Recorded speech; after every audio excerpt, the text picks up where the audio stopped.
तो दोस्तों इस वीडियो के साथ आप बायोलॉजिकल थ्योरी ऑफ पॉपुलेशन कर रहे हैं। इससे पहले वाली वीडियो में आपने social and economical theory of population को डिटेल में समझा हुआ है। इस वाली वीडियो से हम आपको बायोलॉजिकल थ्योरी की स्टार्टिंग करा रहे हैं। और बायोलॉजिकल थ्योरी बेसिकली ये बताती है कि जो पॉपुलेशन ग्रोथ होती है उसकी वजह बायोलॉजिकल फैक्टर्स है।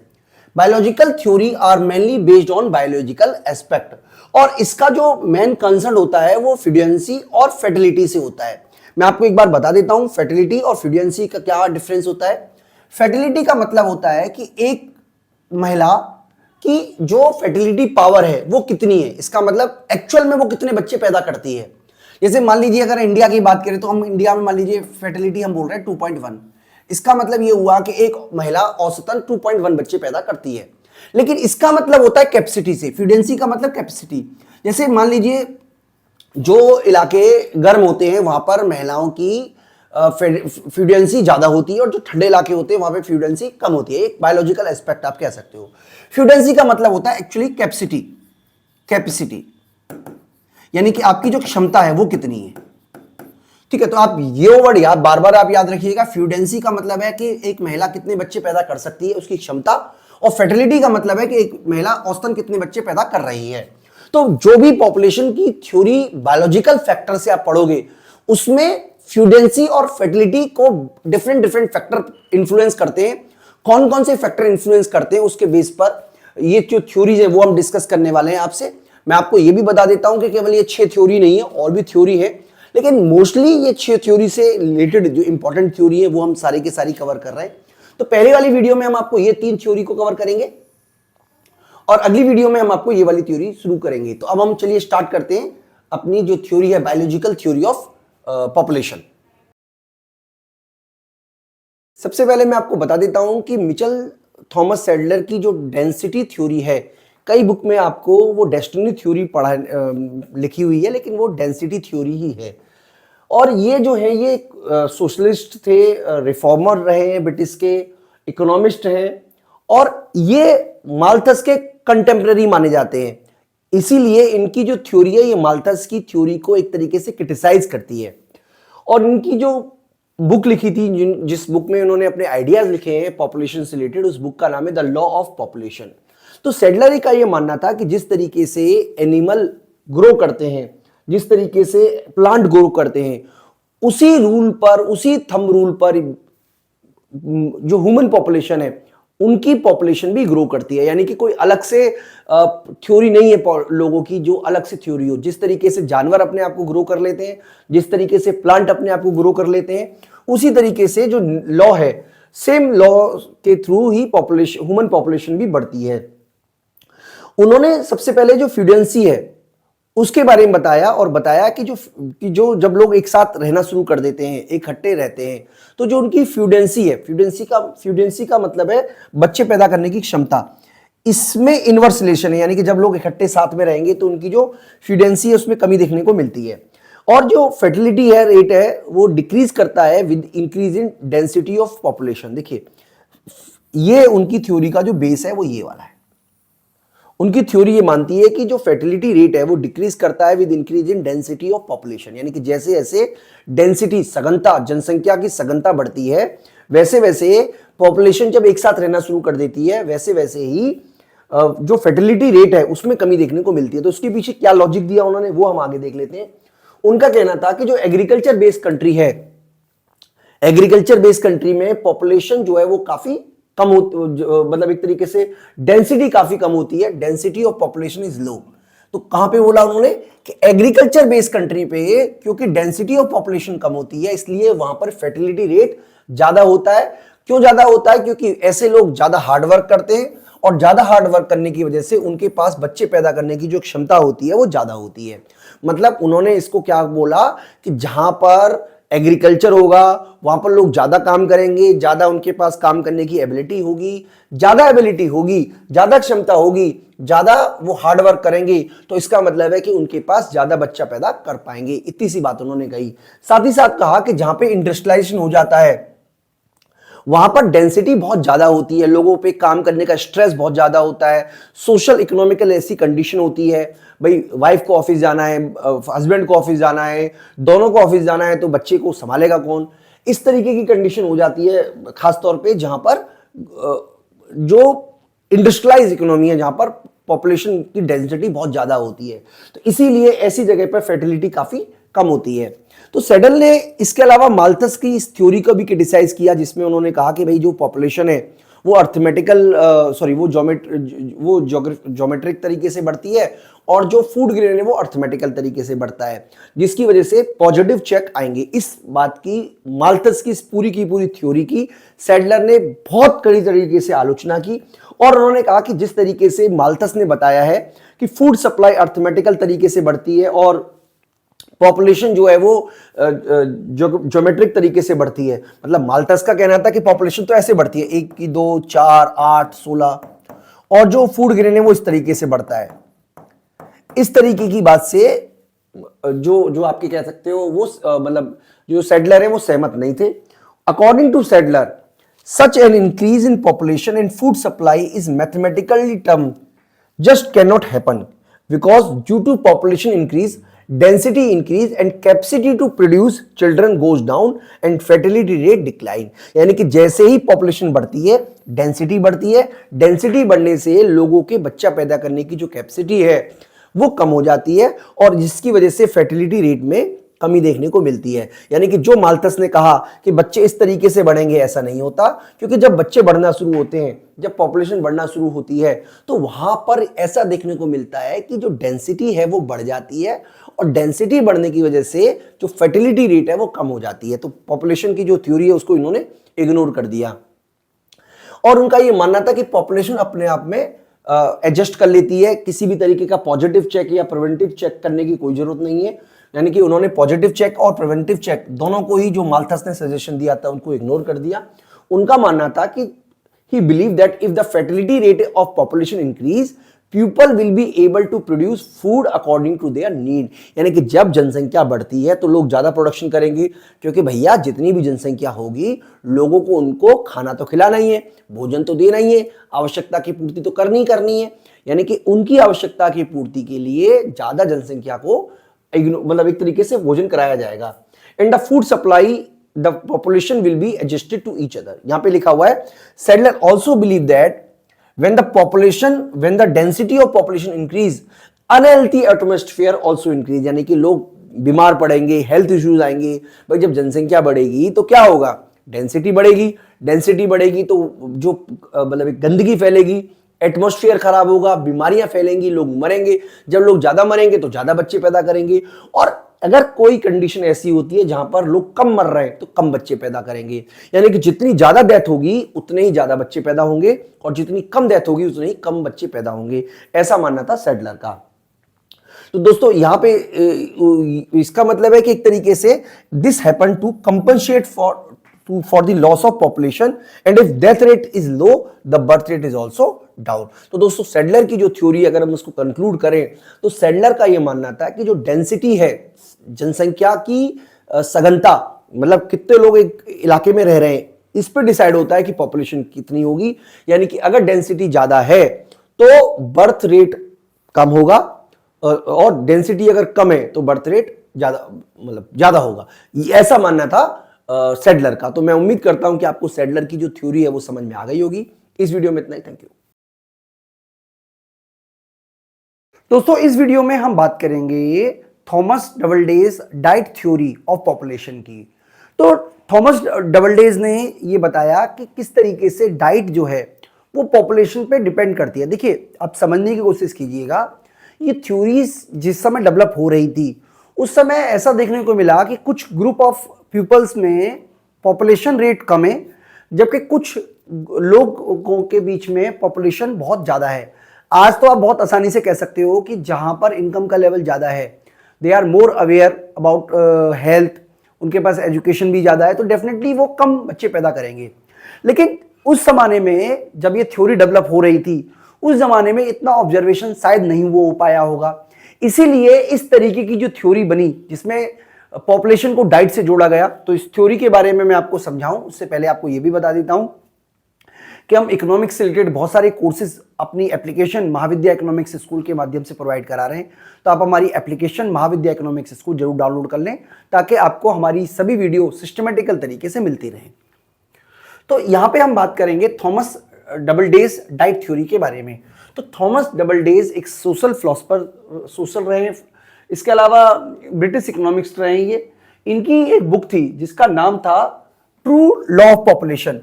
इसमें उन्होंने अपने पॉपुलेशन से रिलेटेड विचार दिए। उनका मानना था कि जो पॉपुलेशन है वो नेचुरल लॉ से ही गवर्न करती है, यानी कि जिस तरीके से पेड़ पौधे जानवर नेचुरल लॉ से बंधे हुए हैं उसी तरीके से इंसान भी नेचुरल लॉ से बंधा हुआ है।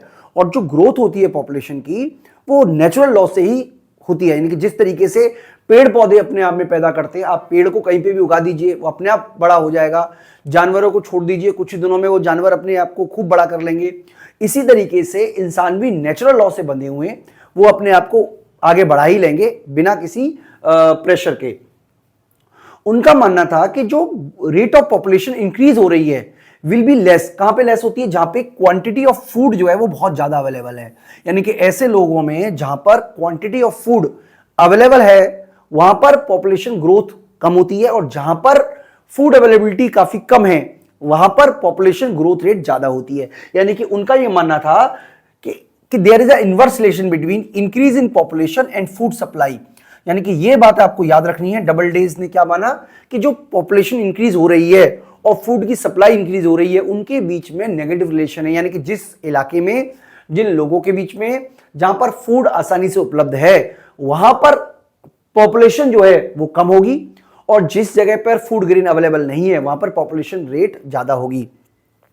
जैसे आप बात करें तो आप देखिए यूरोप में या जो विकसित देश हैं उनमें पॉपुलेशन ग्रोथ रेट काफी कम है, जबकि अफ्रीका के देश एशिया के बहुत सारे गरीब देशों में पॉपुलेशन ग्रोथ रेट बहुत ज्यादा है।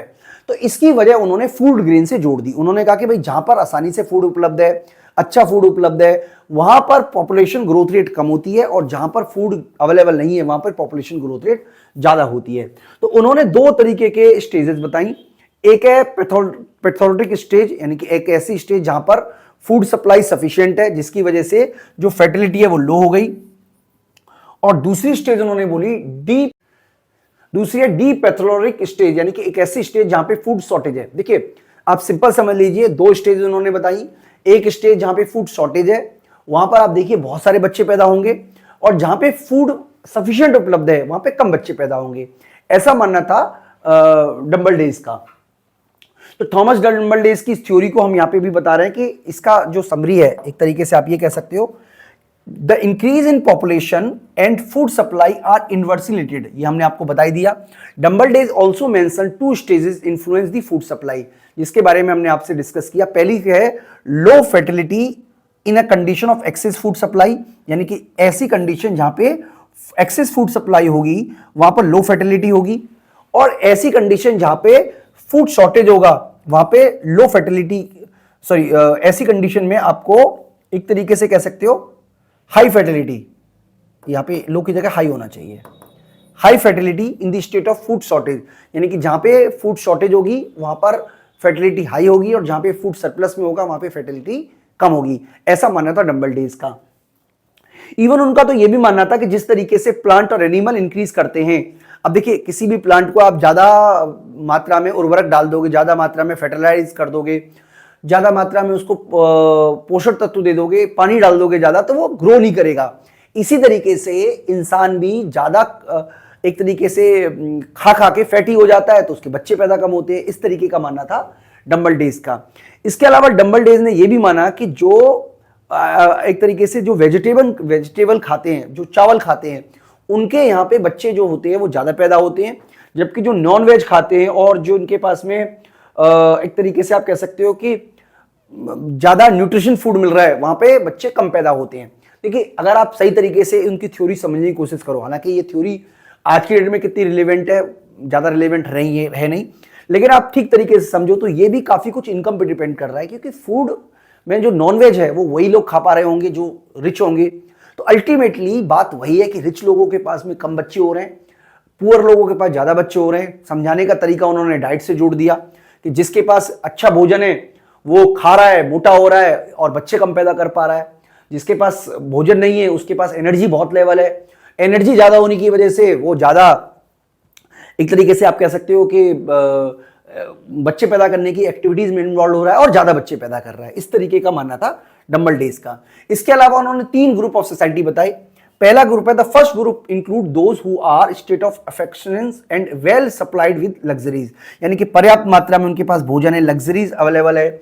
यहां पर आप देखोगे तो जो नंबर ऑफ पीपल है वो लगातार गिरेंगे, यानी कि एक तरीके से डिक्रीज होगी पॉपुलेशन में।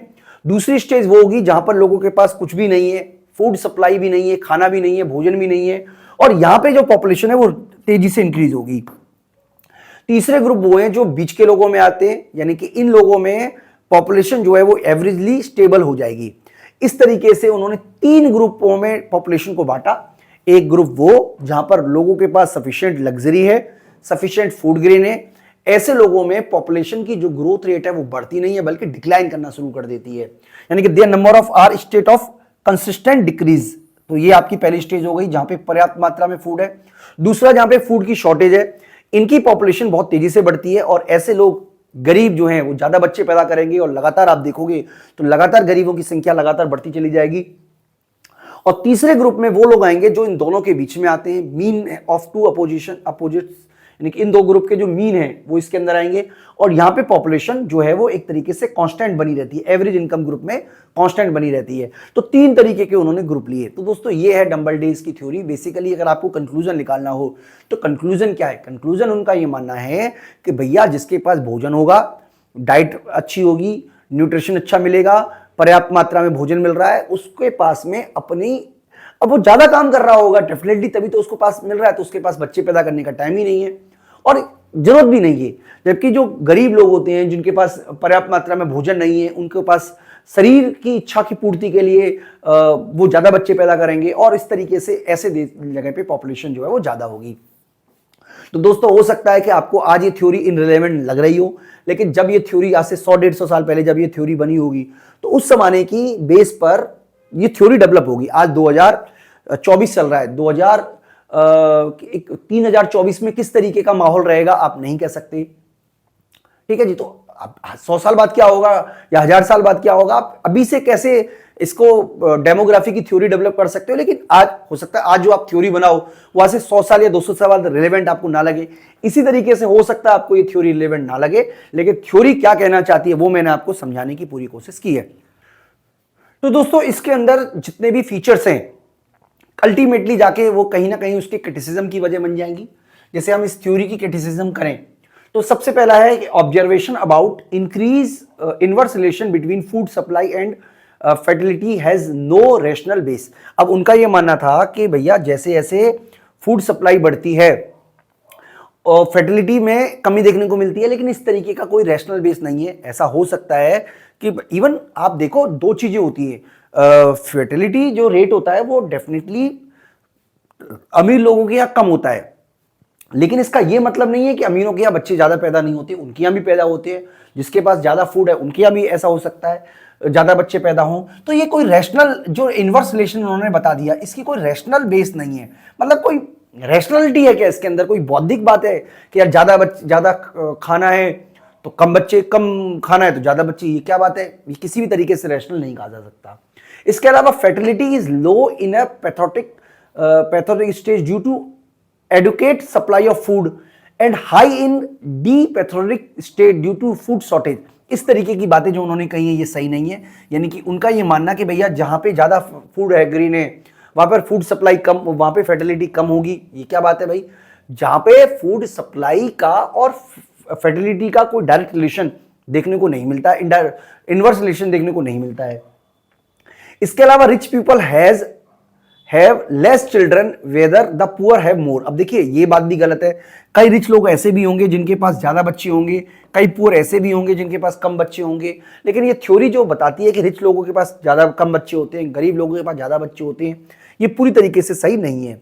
इसके अलावा number of those person who get a normal diets and in the average income group remain स्टेटरी। तो ऐसा भी नहीं है दोस्तों, जो एवरेज इनकम ग्रुप वाले लोग हैं उनकी भी पॉपुलेशन में वृद्धि देखने को लगातार मिलती है। इंडिया जो है इसका बड़ा वर्ग जो है वो मध्यम आय वर्ग है, और आप लगातार देखिए 1951 के बाद भारत की जनसंख्या में लगातार वृद्धि देखने को मिली है।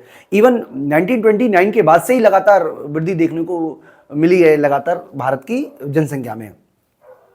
इसके अलावा fertility depend on fatness which is the result of excess food and consume by rich. देखिए उन्होंने माना कि जो फर्टिलिटी है वो क्योंकि रिच लोगों के पास भोजन बहुत है, ज्यादा भोजन खाएगा तो वो फैट बनेगा, फैटी बनेगा तो वो कम बच्चे पैदा कर पाएगा। इस तरीके की बातें जो हैं वो पूरी तरीके से सही नहीं है, बायोलॉजिकली सही नहीं है। इसके अलावा दोस्तों Spencer in fact felt that the fatness does not fully depend upon decent food. The root cause of fatness is bad digestion. तो सस्पेंसर ने कहा कि भाई ज़्यादा खाना खाने से आप मोटे हो ऐसा नहीं होता, बल्कि इसकी वजह डाइजेशन है। अगर आपका डाइजेशन सिस्टम काम नहीं कर रहा है तब आप फैटी बनोगे, ना कि ज़्यादा भोजन खाने की वजह से फैटी बनोगे। इसके अलावा socialism will be stabilized by automatic distribution of wealth and nature. तो ये भी एक वजह होती है, डिस्ट्रीब्यूशन ऑफ इनकम और वेल्थ जो है वो आपकी किस इकोनॉमिक एक्टिविटीज में आप काम कर रहे हो उस पर डिपेंड कर रही है। And in Doubleday's diet theory there is a confusion between fertility and fecundity. यानी कि उन्होंने देखिए दो बातें होती हैं। फर्टिलिटी का मतलब होता है बच्चे पैदा करने की जो रेट है। जैसे इंडिया में एक औसत महिला 2 बच्चे पैदा कर रही है, मान लीजिए 2.1 बच्चे पैदा कर रही है या 2 बच्चे पैदा कर रही है, ये तो फर्टिलिटी हो गई। फ्यूडेंसी का मतलब ये नहीं होता, इसका मतलब है कि एक औसत महिला 5 बच्चे भी पैदा कर सकती है। ये होती है हमारी एक तरीके से कैपेसिटी।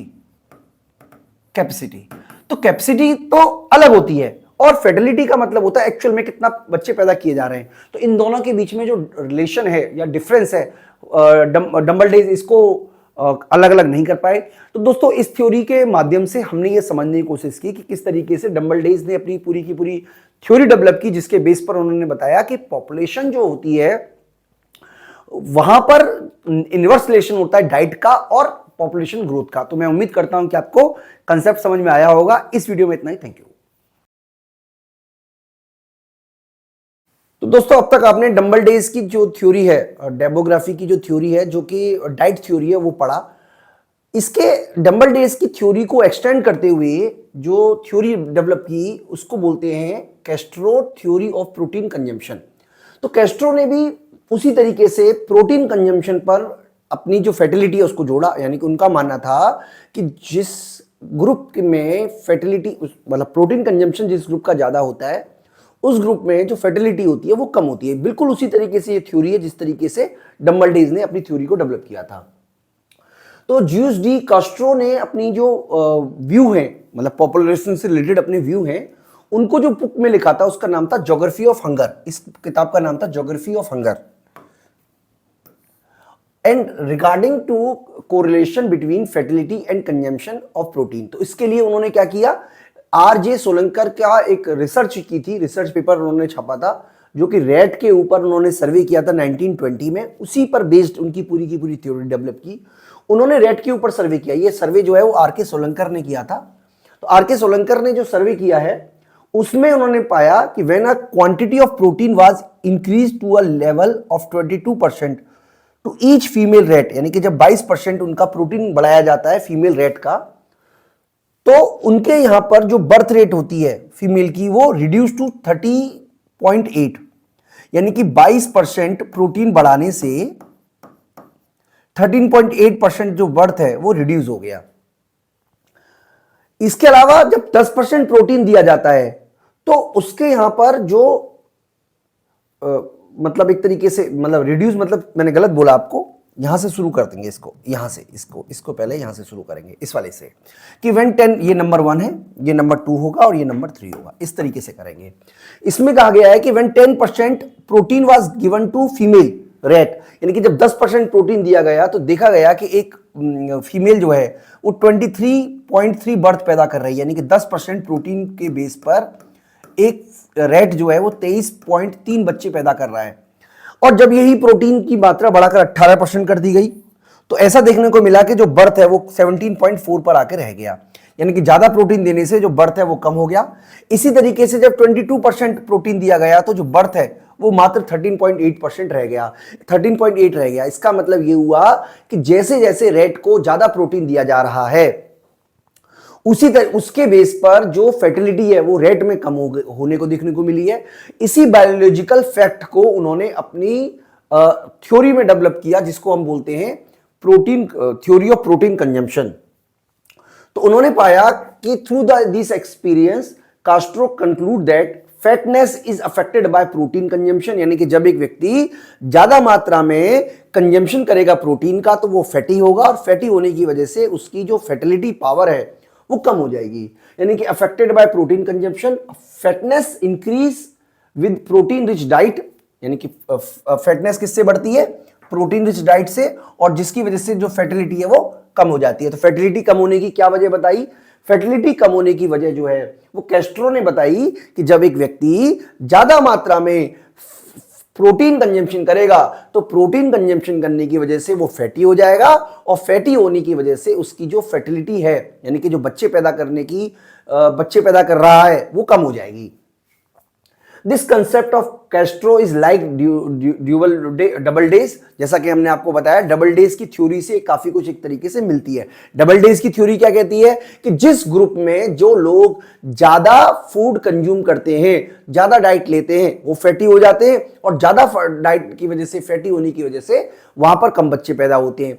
सेम तरीके से बात कहती है, लेकिन ये कैस्ट्रो ने कही, लेकिन कैस्ट्रो ने जो थ्योरी बनाई वो प्रोटीन पर बेस बता दी कि ज्यादा प्रोटीन की वजह से करता है। अब देखिए ये जो पूरा का पूरा लाइन है ये थोड़ी सी बायोलॉजिकल है, लेकिन आप इसको समझिएगा।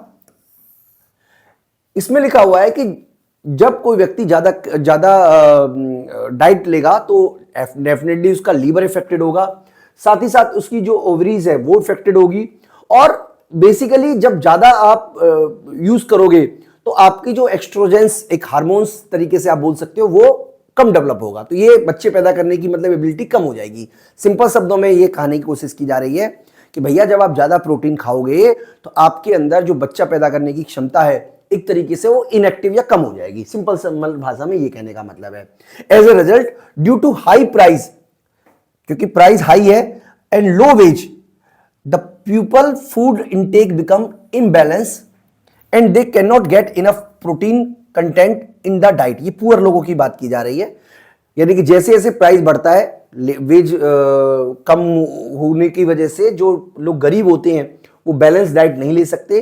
विद द रिडक्शन और absence of protein content their food, the capacity of produce more children increase, जिसकी वजह से उनकी बच्चे पैदा करने की क्षमता बढ़ जाती है। तो ये इस थ्योरी की पूरी थ्योरी है।